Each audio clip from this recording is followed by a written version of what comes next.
നമസ്കാരം. Late edition ആരംഭിക്കുന്നു. എല്ലാ പ്രേക്ഷകർക്കും സ്വാഗതം. ഞാൻ പ്രവിതാലക്ഷ്മി. വിശദമായ റിപ്പോർട്ടുകളിലേക്ക്. ശബരിമല സ്വർണ്ണക്കൊള്ളയിൽ പുരാവസ്തു മാഫിയ തലവൻ ഡി മണിയെ ചോദ്യം ചെയ്ത് പ്രത്യേക അന്വേഷണ സംഘം. ഡിണ്ടിഗൽ സ്വദേശി ബാലമുരുകനാണ് ഡി മണിയെന്ന് SIT സ്ഥിരീകരിച്ചു. താൻ വജ്രവ്യാപാരിയെന്ന് മണിയുടെ മൊഴി. ഡി മണിയും സംഘവും കേരളത്തിൽ 1000 കോടി രൂപയുടെ പുരാവസ്തു വിഗ്രഹ ഇടപാടിന് ലക്ഷ്യമിട്ടുവെന്ന് പ്രവാസി വ്യവസായി അന്വേഷണ സംഘത്തിന് മൊഴി നൽകി.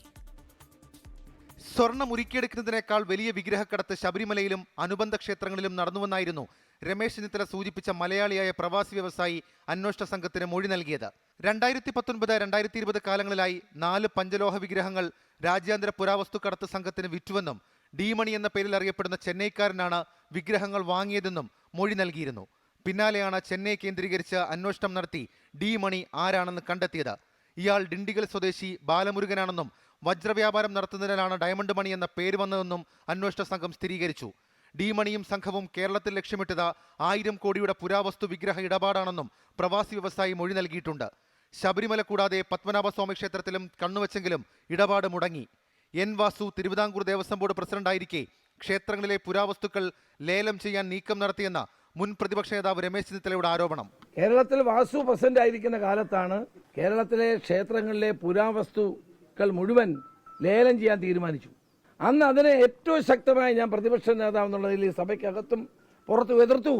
അന്ന് ഞാൻ എതിർത്തില്ലായിരുന്നെങ്കിൽ ഇത് മുഴുവൻ അടിച്ചു പോയേനെ. അന്ന് തുടങ്ങിയതാണ് ഇവരുടെ കണ്ണ് ഈ സാധനങ്ങളിൽ.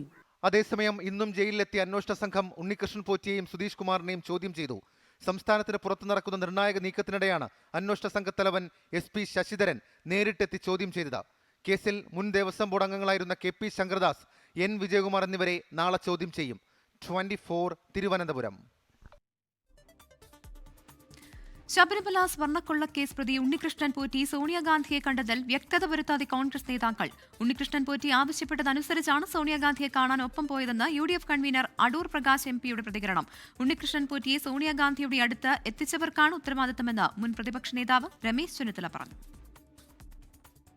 സോണിയാഗാന്ധിയുടെ വസതിയിൽ ഇവരെയും വിളിച്ചു കൊണ്ടുപോകാൻ മാത്രം അടൂർ പ്രകാശിനും ആന്റണിക്കും എന്ത് തരം ബന്ധമാണ് ഇവരുമായിട്ടുള്ളത്? MP-മാരായ അടൂർ പ്രകാശിനും ആന്റണിക്കും ഉണ്ണികൃഷ്ണൻ പോറ്റിയെ സോണിയാഗാന്ധിയുടെ അടുത്തെത്തിക്കാൻ എന്ത് ബന്ധമാണുള്ളതെന്നായിരുന്നു ഇന്നലെ മുഖ്യമന്ത്രി പിണറായി വിജയന്റെ ചോദ്യം. സ്വർണ്ണക്കൊള്ളക്കേസ് പ്രതികൾക്ക് കോൺഗ്രസ് നേതാക്കളുമായി ബന്ധമുണ്ടെന്ന വാദമാണ് മുഖ്യമന്ത്രി ഇതിലൂടെ ഉയർത്തിയത്. ഉണ്ണികൃഷ്ണൻ പോറ്റിക്കൊപ്പം സോണിയാഗാന്ധിയെ കണ്ടെന്ന് അടൂർ പ്രകാശ് സമ്മതിച്ചു. എന്നാൽ എന്തിനായിരുന്നു കൂടിക്കാഴ്ചയെന്ന് വ്യക്തമാക്കാനായില്ല. സോണിയാഗാന്ധിയെ കാണുവാൻ വേണ്ടി പോയി എന്നുള്ളത് സത്യാവസ്ഥയാണ്. കാട്ടുകള്ളനാണ് എന്നോടൊപ്പം വന്നത് എന്ന് എനിക്ക് അറിയാൻ കഴിഞ്ഞിട്ടില്ല. അന്വേഷണം അട്ടിമറിക്കാനാണ് മുഖ്യമന്ത്രി ആക്ഷേപം ഉന്നയിച്ചതെന്നാണ് കോൺഗ്രസ് നേതാക്കളുടെ പ്രതികരണം. എങ്കിലും സോണിയാഗാന്ധിയുടെ അടുത്ത് ഉണ്ണികൃഷ്ണൻ പോറ്റി എത്തിച്ചവർക്ക് ഉത്തരവാദിത്തമുണ്ടെന്ന് രമേശ് ചെന്നിത്തല. ഈ ഫ്രോഡുകളെ സോണിയാഗാന്ധിയുടെ വസതിയിൽ എത്തിച്ചത് അതൊക്കെ നമ്മൾ നോക്കേണ്ട കാര്യം തന്നെയാണ്. കൊണ്ടുവന്നവർക്ക് ഉത്തരവാദിത്തമുണ്ട് സ്വാഭാവികമായിട്ടും. സ്വർണ്ണക്കൊള്ളക്കേസിലെ പ്രതികളും സോണിയാഗാന്ധിയും ഒന്നിച്ചുള്ള ചിത്രം പ്രചാരണ വിഷയമാക്കാനാണ് CPM നീക്കം. ആരുടെ നേതൃത്വത്തിലാണ് ആ കൂടിക്കാഴ്ച നടന്നത്? എന്തായിരുന്നു കൂടിക്കാഴ്ചയുടെ ഉള്ളടക്കം? അത് UDF കൺവീനർക്ക് വ്യക്തമാക്കേണ്ട ബാധ്യതയാണ്. കാരണം അദ്ദേഹം കൂടി ചേർന്നിട്ടാണ് ഈ ചർച്ചകൾ സംഘടിപ്പിച്ചത്. 24 തിരുവനന്തപുരം. ഉത്തരേന്ത്യയിൽ ക്രിസ്മസ് ആഘോഷങ്ങൾക്ക് നേരെ ആക്രമണം. ഛത്തീസ്ഗഡിലും ഉത്തർപ്രദേശിലും ക്രിസ്മസ് ആഘോഷങ്ങൾക്ക് നേരെ ആക്രമണമുണ്ടായി. അതേസമയം പ്രധാനമന്ത്രി നരേന്ദ്രമോദി ക്രിസ്മസ് ആഘോഷങ്ങളിൽ പങ്കെടുത്തു. എല്ലാ വിശ്വാസികൾക്കും ക്രിസ്മസ് ആശംസകൾ നേർന്ന നരേന്ദ്രമോദി സമാധാനത്തിനും സാമൂഹിക ഐക്യത്തിനും ആഹ്വാനം ചെയ്തു.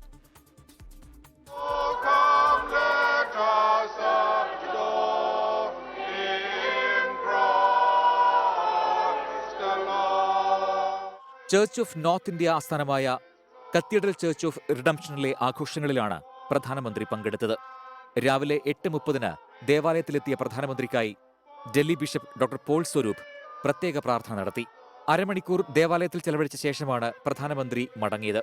കഴിഞ്ഞ ദിവസങ്ങളിലുണ്ടായ അക്രമസംഭവങ്ങൾ ഉന്നയിച്ചില്ലെന്നും അവ ഉചിതമായ സമയത്ത് ഉന്നയിക്കുമെന്നും bishop Paul Swaroop. Already many people have given the representations, and as I said, today is not the day to raise those issues. We'll raise those issues at the appropriate time. അതേസമയം ക്രിസ്മസ് ആഘോഷങ്ങൾക്ക് നേരെ ഉത്തരേന്ത്യയിൽ വിവിധയിടങ്ങളിൽ ഹിന്ദുത്വ സംഘടനകൾ ആക്രമണം നടത്തി.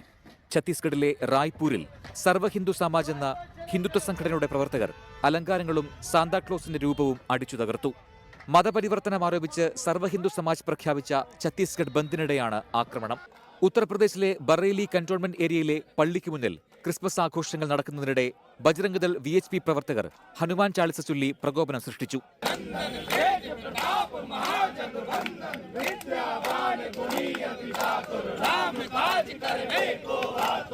ഡൽഹി ലജ്പത് നഗർ മാർക്കറ്റിൽ സാന്താക്ലോസിന്റെ തൊപ്പിയണിഞ്ഞെത്തിയ സ്ത്രീകളെ ബജ്രംഗ് ദൾ പ്രവർത്തകർ ഭീഷണിപ്പെടുത്തി തിരിച്ചയച്ചു.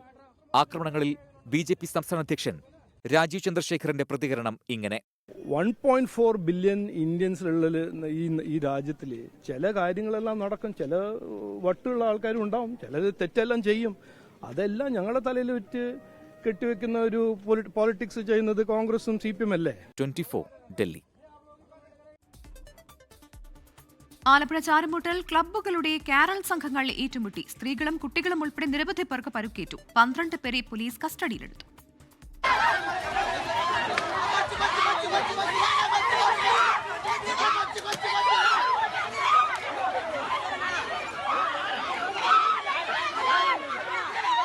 ചാരുമൂട് കരിമുളയ്ക്കൽ ജംഗ്ഷനിൽ ഇന്നലെ രാത്രി 11:30യോടെയായിരുന്നു സംഘർഷം. യുവ, ലിബർട്ടി എന്നീ 2 ക്ലബ്ബുകളാണ് ഏറ്റുമുട്ടിയത്. യുവ ക്ലബ്ബ് പിളർന്ന ഡിവൈഎഫ്ഐയുടെ നേതൃത്വത്തിൽ രൂപീകരിച്ചതാണ് ലിബർട്ടി ക്ലബ്ബ്. ഈ ക്ലബ്ബിലെ ആളുകളാണ് യുവ ക്ലബിന്റെ കാരൽ സംഘത്തെ ആക്രമിച്ചത്. ഇതോടെ ഇരുകൂട്ടരും തമ്മിലടിയായി. 2.5 വയസ്സുള്ള കുട്ടി ഉൾപ്പെടെ 10ഓളം പേർക്ക് പരിക്കേറ്റു. വടിവാൾ പോലെയുള്ള സാധനങ്ങൾ വെച്ച്, വടിവാൾ മാത്രമല്ല കമ്പി, കല്ലോ എൻ്റെ നെഞ്ചത്തുൾപ്പെടെ ഇടിച്ച് തുണി വലിച്ചു കയറി ചീത്ത വിളിക്കുകയോ, ഒരു കൂട്ടം സ്ത്രീകളെ ഇവർ പിടിച്ചെറിയുകയോ അടിക്കുകയോ ഉപദ്രവം കാണിക്കുകയോ, കുറേ കുട്ടികൾക്കുൾപ്പെടെ പരിക്കുകൾ പറ്റിയിട്ടുണ്ട്. കൂട്ടത്തല്ലിൽ പരിക്കേറ്റവർ നൂറനാട്ടെ വിവിധ ആശുപത്രികളിൽ ചികിത്സയിലാണ്. സംഘർഷത്തിൽ 2 കൂട്ടർക്കെതിരെയും നൂറനാട് പോലീസ് കേസെടുത്തു. ആക്രമണത്തിന് പിന്നിൽ ഡിവൈഎഫ്ഐ പ്രവർത്തകരാണെന്ന് BJPയും കോൺഗ്രസും ആരോപിക്കുന്നു. ആരോപണം ഡിവൈഎഫ്ഐ നിഷേധിച്ചു. 24 ആലപ്പുഴ. കണ്ണൂരിൽ റീൽസ് ചിത്രീകരിക്കാൻ റെഡ് ലൈറ്റ് അടിച്ച് ട്രെയിൻ നിർത്തിച്ച 2 +2 വിദ്യാർത്ഥികൾക്കെതിരെ കേസ്. എറണാകുളം ഓഖ എക്സ്പ്രസ് ആണ് കുട്ടികൾ റെഡ് ലൈറ്റ് അടിച്ച് നിർത്തിച്ചത്. 2 പേരെയും കണ്ണൂർ റെയിൽവേ പോലീസ് അറസ്റ്റ് ചെയ്ത് ജാമ്യത്തിൽ വിട്ടു. തലശ്ശേരി റെയിൽവേ സ്റ്റേഷനിൽ നിന്ന് പുലർച്ചെ ട്രെയിൻ എടുത്തതിന് തൊട്ടു പിന്നാലെയായിരുന്നു സംഭവം. റീൽസ് എടുക്കാൻ ഉപയോഗിക്കുന്ന പ്രത്യേകതരം ചുവന്ന LED ലൈറ്റ് ഉപയോഗിച്ച് ട്രെയിനിന് നേരെ അടിക്കുകയായിരുന്നു. ലൈറ്റ് തെളിയിച്ചതിനെ തുടർന്ന് 10 മിനിറ്റോളം നേരം ട്രെയിൻ നിർത്തിയിട്ടു. ലോക്കോ പൈലറ്റ് റെയിൽവേ പോലീസിനെ അറിയിച്ചതിനെ തുടർന്ന് നടത്തിയ പരിശോധനയിലാണ് റീൽസ് ചിത്രീകരണത്തിലാണ് ലൈറ്റ് അടിച്ചതെന്ന് മനസ്സിലാക്കിയത്. തുടർന്ന് നടത്തിയ അന്വേഷണത്തിൽ 2 വിദ്യാർത്ഥികളെ പിടികൂടി. ഒരാൾ ഓടി രക്ഷപ്പെട്ടു. കേസെടുത്ത് കണ്ണൂർ റെയിൽവേ പോലീസ് ഇരുവരെയും ജാമ്യത്തിൽ വിട്ടയച്ചു. 24 കണ്ണൂർ. ഒഡീഷയിൽ വൻ മാവോയിസ്റ്റ് വേട്ട. 6 മാവോയിസ്റ്റുകളെ സുരക്ഷാ സേന വധിച്ചു. മാവോയിസ്റ്റ് പാർട്ടി കേന്ദ്ര കമ്മിറ്റി അംഗം ഗണേഷ് ഉയികയും കൊല്ലപ്പെട്ടവരുടെ കൂട്ടത്തിലുണ്ട്. ഒഡീഷയിലെ കർദമാൽ, ഗഞ്ചം ജില്ലകളുടെ അതിർത്തിയിലുള്ള റാംപ വനമേഖലയിലായിരുന്നു മാവോയിസ്റ്റ് സാന്നിധ്യം സുരക്ഷാ സേന തിരിച്ചറിഞ്ഞത്. മേഖലയിൽ ഇന്ന് രാവിലെ 9 മണിയോടെ സുരക്ഷാസേന നടത്തിയ തിരച്ചിലിനിടെ മാവോയിസ്റ്റുകൾ വെടിയുതിർത്തു. തുടർന്നുള്ള ഏറ്റുമുട്ടലിൽ CPI മാവോയിസ്റ്റ് കേന്ദ്ര കമ്മിറ്റി അംഗം ഗണേഷ് ഉയിക്കയും 2 വനിതകളും ഉൾപ്പെടെ 6 മാവോയിസ്റ്റുകളെ സുരക്ഷാസേന വധിച്ചു. ഒഡീഷയിലെ മാവോയിസ്റ്റ് പ്രവർത്തനങ്ങൾക്ക് നേതൃത്വം വഹിച്ച ആളാണ് ഗണേഷ് ഉയിക്കെ. 1 കോടി രൂപയിലേറെയാണ് ഇയാളുടെ തലയ്ക്ക് അന്വേഷണ ഏജൻസികൾ വിലയിട്ടിരുന്നത്. BSFന്റെയും CRPFന്റെയും സംയുക്ത ദൗത്യത്തെ അഭിനന്ദിച്ച കേന്ദ്ര ആഭ്യന്തരമന്ത്രി അമിത്ഷാ 2026 മാർച്ച് 31ഓടെ നക്സൽ മുക്തമാകുമെന്നും ആവർത്തിച്ചു. കഴിഞ്ഞ ചൊവ്വാഴ്ച 22 മാവോയിസ്റ്റുകൾ കീഴടങ്ങിയതിനു പിന്നാലെയാണ് സുരക്ഷാ സേനയുടെ വൻ മാവോയിസ്റ്റ് വേട്ട ഇന്നുണ്ടായത്. 24 ഡൽഹി. ഉന്നാവോ ബലാത്സംഗ കേസിൽ അതിജീവിത സുപ്രീം കോടതിയിലേക്ക്. പ്രധാനമന്ത്രിയെയും രാഷ്ട്രപതിയെയും കാണാൻ ആഗ്രഹിക്കുന്നുവെന്ന് അതിജീവിത 24നോട് പറഞ്ഞു. ജീവൻ വച്ചാണ് പോരാട്ടം നടത്തുന്നത് എന്ന അതിജീവിതയുടെ മാതാവ് മക്കൾക്കൊപ്പം നീതിക്കായി തെരുവിൽ അലയുകയാണ്. 24 एक्सक्लूसिव. मैं सबसे गुहार लगा रही हूँ, प्राइम मिनिस्टर से भी गुहार लगा रही हूँ, हमसे मिले, और प्रधानमंत्री जी से भी, मुख्यमंत्री जी से भी, राष्ट्रपति महोदय से, क्योंकि एक महिला है, महिला का दर्द समझती है. एक रेपिस्ट को, इतना बड़ा क्रिमिनल, पिता को मार दिया, रेप किया, उसको मिल गई जमानत. ये देश का पहला ऑर्डर है. നീതി ഉറപ്പാക്കണമെന്ന അതിജീവിത രാഷ്ട്രപതിയെയും പ്രധാനമന്ത്രിയെയും കാണാൻ ആഗ്രഹിക്കുന്നു. ഒരു സ്ത്രീക്ക് മറ്റൊരു സ്ത്രീയുടെ വേദന മനസ്സിലാകും. പിതാവിനെ കൊലപ്പെടുത്തി, തന്നെ ക്രൂരമായി ബലാത്സംഗം ചെയ്തു. പ്രതിയായ മുൻ BJP MLA കുൽദീപ് സിംഗ് സെൻഗറിന് കടുത്ത ശിക്ഷ തന്നെ നൽകണമെന്ന് അതിജീവിത 24-നോട്. इसमें भी मेरे साथ पुलिस ने खींचताना किया, हटाया वहाँ से. जब इंडिया गेट पे प्रदर्शन नहीं कर सकते तो देश में रेप भी नहीं होना चाहिए. बहन बेटियों को इंसाफ, क्योंकि इस घटना से, इस जजमेंट से देश की बेटियों को डर हो गया कि हमारे साथ कुछ होके 5 साल बाद आरोपी बाहर आ जाएगा. കോടതിയിലാണ് വിശ്വാസമെന്നും നീതി ഉറപ്പാക്കണമെന്നും അതിജീവിതയുടെ മാതാവ് ആവശ്യപ്പെട്ടു. हमको न्याय चाहिए, न्याय के गुहार लगा रहे हैं. हमको न्याय चाहिए, मेरे बच्चों को न्याय चाहिए. हम बच्चन के लिए अपनी लड़ाई लड़ रहे हैं. मेरा पति अपने पति को खोया है, हम अपने बच्चों के साथ है. मेरे बच्चे हैं, मैं पीड़िता उसकी माँ. പ്രതിയായ കുൽദീപ് സിംഗ് സെൻഗറിന്റെ ശിക്ഷ മരവിപ്പിച്ച ഹൈക്കോടതി വിധിക്ക് പിന്നാലെ ഇന്ത്യ ഗേറ്റിൽ അതിജീവിതയും മാതാവും രാത്രി പ്രതിഷേധിച്ചിരുന്നു. കേസ് അന്വേഷിച്ച CBI സംഘവും ഹൈക്കോടതി വിധിക്കെതിരെ സുപ്രീം കോടതിയെ സമീപിക്കും. വിനീത VG 24 ഡൽഹി. കർണാടകയിൽ ട്രക്കുമായി കൂട്ടിയിടിച്ച് ബസ്സിന് തീപിടിച്ച് 11 പേർ മരിച്ചു. ചിത്രദുർഗയിലെ ഹിരിയൂരിലാണ് അപകടമുണ്ടായത്. ബംഗളൂരുവിൽ നിന്ന് ഗോകർണത്തിലേക്ക് പോയ സ്വകാര്യ സ്ലീപ്പർ ബസ്സാണ് അപകടത്തിൽപ്പെട്ടത്.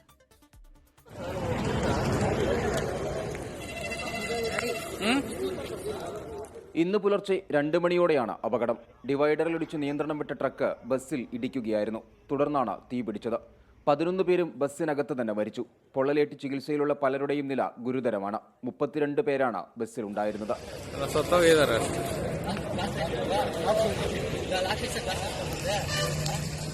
അപകടത്തെ തുടർന്ന് നിയന്ത്രണം വിട്ട ബസ് എതിരെ വന്ന സ്കൂൾ ബസ്സിലും ഇടിച്ചു. 42 വിദ്യാർത്ഥികളാണ് ബസ്സിലുണ്ടായിരുന്നത്. ആർക്കും പരുക്കില്ല. അപകടത്തിൽ മരിച്ചവരുടെ കുടുംബങ്ങൾക്കും പരുക്കേറ്റവർക്കും കേന്ദ്ര സംസ്ഥാന സർക്കാരുകൾ ധനസഹായം പ്രഖ്യാപിച്ചു. മരിച്ചവരുടെ കുടുംബങ്ങൾക്ക് കേന്ദ്ര സർക്കാർ 2 ലക്ഷം രൂപ വീതവും സംസ്ഥാന സർക്കാർ 5 ലക്ഷം രൂപ വീതവും നൽകും. പരുക്കേറ്റവർക്ക് 50,000 രൂപയും നൽകും. അപകടത്തെക്കുറിച്ച് വിശദാന്വേഷണം നടത്തുമെന്ന് മുഖ്യമന്ത്രി സിദ്ധരാമയ്യ അറിയിച്ചു. 24 ബംഗളൂരു. വളരെ പ്രധാനപ്പെട്ട ഒരു വാർത്തയിലേക്ക്. കാസർഗോഡ് നഗരസഭാ വൈസ് ചെയർമാനെ ചൊല്ലി മുസ്ലിം ലീഗിൽ പൊട്ടിത്തെറി. പരസ്യ പ്രതിഷേധവുമായി ഒരു വിഭാഗം രംഗത്തു വന്നു.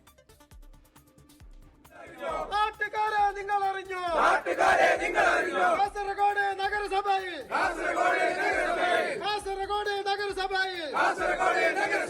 വൈസ് ചെയർമാനെ കാശിനി വിട്ടു.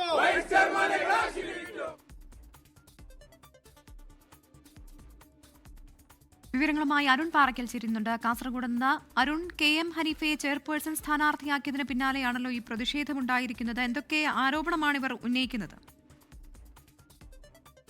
ഇന്ന് വൈകുന്നേരത്തോടു കൂടിയാണ് മുസ്ലിം ലീഗ് ജില്ലാ നേതൃത്വം ചെയർമാനെയും വൈസ് ചെയർമാൻ സ്ഥാനാർത്ഥിയെയും പ്രഖ്യാപിച്ചത്. ഇതിൽ KM ഹനീഫയെയാണ് വൈസ് ചെയർമാനായി മുസ്ലിം ലീഗിന്റെ ജില്ലാ നേതൃത്വം വൈസ് ചെയർമാൻ സ്ഥാനാർത്ഥിയായി പ്രഖ്യാപിച്ചത്. ഇതോടുകൂടിയാണ് വലിയ രീതിയിലുള്ള ഒരു പ്രതിഷേധത്തിലേക്ക്, പൊട്ടിത്തെറിയിലേക്ക് മുസ്ലിം ലീഗ് പോകുന്നത്. പരസ്യ പ്രതിഷേധവുമായി ഒരു വിഭാഗം രംഗത്തെത്തിയിട്ടുണ്ട്. നേരത്തെ തന്നെ 2 പേരാണ് ഈ വൈസ് ചെയർമാൻ പട്ടികയിലുണ്ടായിരുന്നത്. മുസ്ലിം ലീഗിന് ആധിപത്യമുള്ള ശക്തി കേന്ദ്രമാണ് കാസർഗോഡ് നഗരസഭ. 22 സീറ്റ് ആകെ UDF ലഭിച്ച 24 സീറ്റുകളിൽ 22 സീറ്റ് മുസ്ലിം ലീഗിനാണുള്ളത്. വൈസ് ചെയർമാൻ സ്ഥാനത്തേക്ക് KM ഹനീഫിനെയും ഹമീദ് ബദ്രിയെയും 2 വിഭാഗങ്ങൾ ഉയർത്തിക്കാട്ടിയിരുന്നു. ഇതിൽ KM ഹനീഫിന് സീറ്റ് നൽകിയതുമായി ബന്ധപ്പെട്ടാണ്, സ്ഥാനം നൽകിയതുമായി ബന്ധപ്പെട്ടാണ് ഇപ്പോൾ വലിയ പൊട്ടിത്തെറി ഉണ്ടായിരിക്കുന്നത്. ഹമീദ് ബദ്രിയ പക്ഷമാണ് ഈ വിമർശനവുമായി രംഗത്ത് വന്നിരിക്കുന്നത്, പ്രതിഷേധവുമായി രംഗത്ത് വന്നിരിക്കുന്നത്. എന്തായാലും ലീഗ് നേതൃത്വം ഇതിന് മറുപടി ഇതുവരെയും നൽകിയിട്ടില്ല. ഈ KM ഹനീഫിന് ലീഗിന്റെ മെമ്പർഷിപ്പ് ഇല്ല എന്നുള്ള ആരോപണങ്ങളൊക്കെ തന്നെ നിലവിൽ ഉയർത്തുന്നുണ്ട്. പ്രവിത. ശരി, കാസർഗോഡ് നഗരസഭാ വൈസ് ചെയർമാനെ ചൊല്ലിയാണ് മുസ്ലിം ലീഗിൽ വലിയ പൊട്ടിത്തെറി ഉണ്ടായിരിക്കുന്നത്. പാർട്ടി മെമ്പർഷിപ്പോ പാരമ്പര്യമോ ഇല്ലാത്തയാളെയാണ് നിലവിൽ പണം വാങ്ങി വൈസ് ചെയർമാൻ സ്ഥാനാർത്ഥിയാക്കിയിരിക്കുന്നത് എന്നുള്ള ആരോപണമാണ് മറ്റുള്ളവർ ഉന്നയിക്കുന്നത്. നോക്കാം ഇനി കായിക വാർത്തകൾ.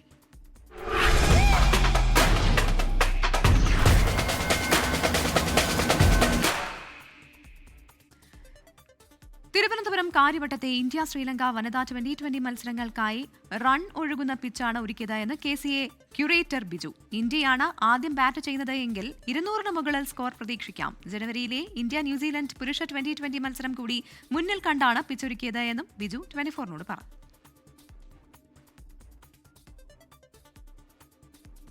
കാത്തിരിപ്പ് 2 വർഷത്തെ ഇടവേളയ്ക്ക് ശേഷമാണ് ഒരു അന്താരാഷ്ട്ര മത്സരം കേരളത്തിലേക്ക് എത്തുന്നത്. അതും ആദ്യമായി വനിതാ മത്സരത്തിന് വേദിയാവുന്നു കേരളം എന്നുള്ളതാണ് ഏറ്റവും വലിയ സന്തോഷം. 1 അല്ല 3 മത്സരങ്ങളാണ്. അപ്പോൾ ആ ഘട്ടത്തിൽ ക്യൂറേറ്റർ ബിജു നമുക്കൊപ്പം ചേർന്ന്. ബിജു സ്വാഗതം. എന്തായാലും തവണ 1 അല്ല, കുറച്ച് 3 മത്സരങ്ങളാണ്. അപ്പോൾ അതൊരു വലിയൊരു വെല്ലുവിളി കൂടിയാണ്. ആ 3 മാച്ച് ഓരോ ദിവസം ഗ്യാപ്പിട്ടുള്ള 3 മാച്ച് എന്ന് പറയുന്നത് വെല്ലുവിളിയാണ്. ഏറ്റവും നമ്മളുടെ ഒരു വെല്ലുവിളിയില്ലാത്ത മഴയില്ല. മഴ ഉണ്ടാകുന്നതിൽ ഡബിൾ വെല്ലുവിളിയായിരിക്കും. പിന്നെ രാത്രിയാണ് മാച്ച് നടക്കുന്നത്.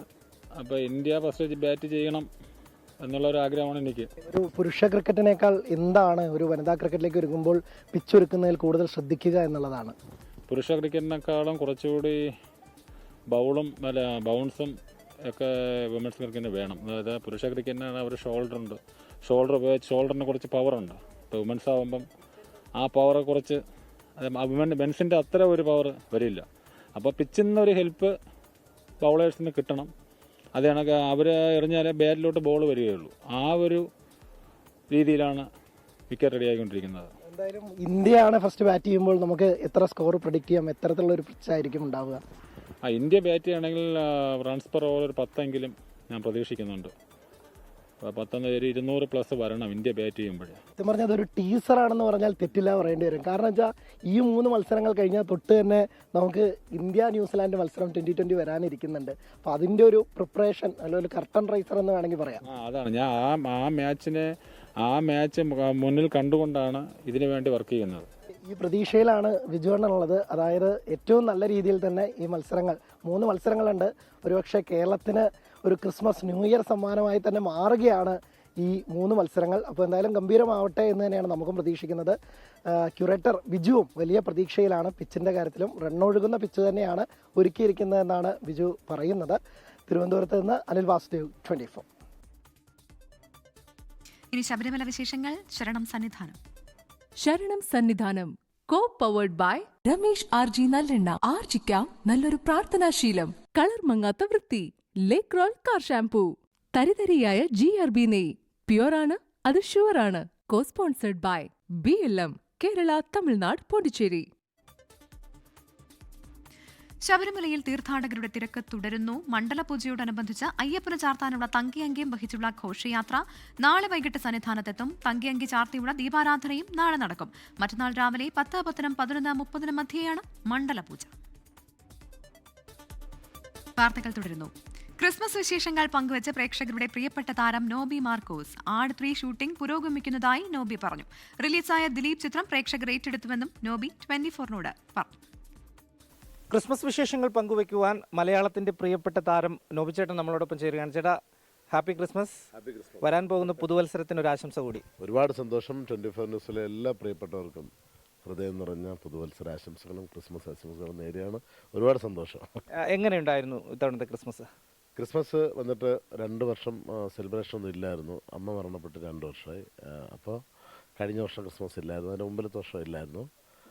പിന്നെ ഇപ്രാവശ്യമാണ് അത്യാവശ്യം എല്ലാവരും കൂടി ഒന്ന് വീട്ടിൽ, എല്ലാ ക്രിസ്മസിനും വീട്ടിൽ കാണില്ലല്ലോ, അങ്ങനെ യാദൃച്ഛികമായിട്ടാണ് വീട്ടിൽ കൊണ്ടുവന്നത്. അങ്ങനെ ഇപ്രാവശ്യം എന്തായാലും വീട്ടിലുണ്ടായിരുന്നു.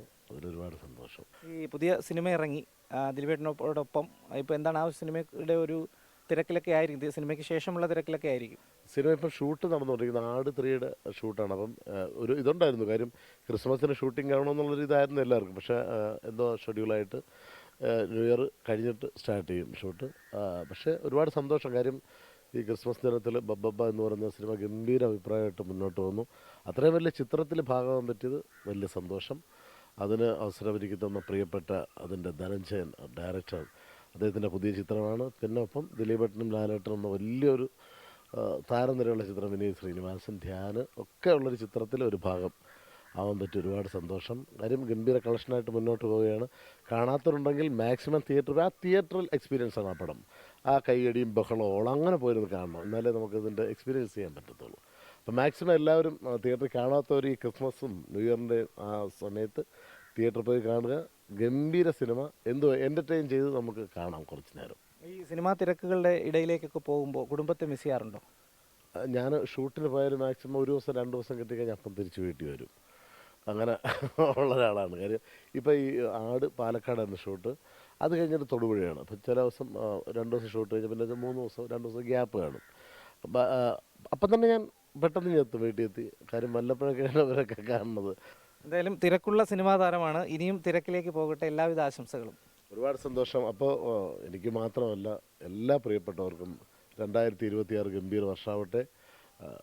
അതായത് കലാഫീൽഡിലുള്ളവർക്ക് ഒരുപാട് അവസരങ്ങൾ കിട്ടട്ടെ. ബാക്കിയുള്ള എല്ലാ മേഖലയിൽ നിൽക്കുന്നവർക്ക് എല്ലാവർക്കും നല്ലത് വരട്ടെ എന്ന് ദൈവത്തോട് ആത്മാർത്ഥമായിട്ട് പ്രാർത്ഥിക്കുകയാണ്. ഒപ്പം താങ്കൾക്കും 24 എല്ലാ പ്രിയപ്പെട്ടവർക്കും ക്രിസ്തുമസ് ആശംസകൾ നേരുന്നു. Thank you. റിനു ശ്രീധർ, 24 തിരുവനന്തപുരം. ഇതോടെ ലേറ്റ് എഡിഷൻ ഇവിടെ പൂർണ്ണമാകുന്നു. Good night.